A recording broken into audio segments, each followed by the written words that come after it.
After 6 months back in the kitchen. ப்ரெக்னென்சியில் last இந்த 6 months வந்து நிறைய அப்ஸ் அண்ட் டவுன்ஸ் இருந்துச்சு. என்னோடய அம்மா எனக்கு கூடவே இருந்து ஃபுல்லாக பார்த்துக்கிட்டாங்க.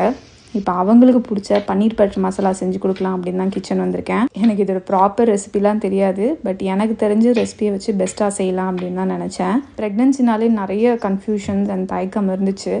அதனாலே கல்யாணத்துக்கு அப்புறம் நானும் என்னோடய ஹஸ்பண்டும் ஒரு 1 year நம்ம ஜாலியாக என்ஜாய் பண்ணிவிட்டு ஒரு நல்ல கான்ஃபிடென்ட் வந்ததுக்கப்புறம் நம்ம வந்து பேபி பிளான் பண்ணலாம் அப்படின்னு தான் நாங்கள் வந்து முடிவு பண்ணியிருந்தோம்.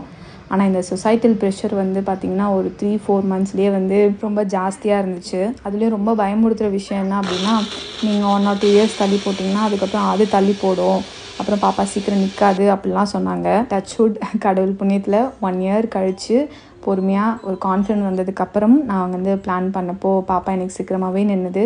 எனக்கு ரொம்ப ரொம்ப சந்தோஷம். கண்டிப்பாக எல்லா விமென்ஸுமே இதை வந்து ஃபேஸ் பண்ணியிருப்போம்னு நினைக்கிறேன். ஈவன் என்னோடய அம்மா, என்னோடய பாட்டி கூட இந்த ப்ரெஷரை ஃபேஸ் பண்ணியிருக்காங்க.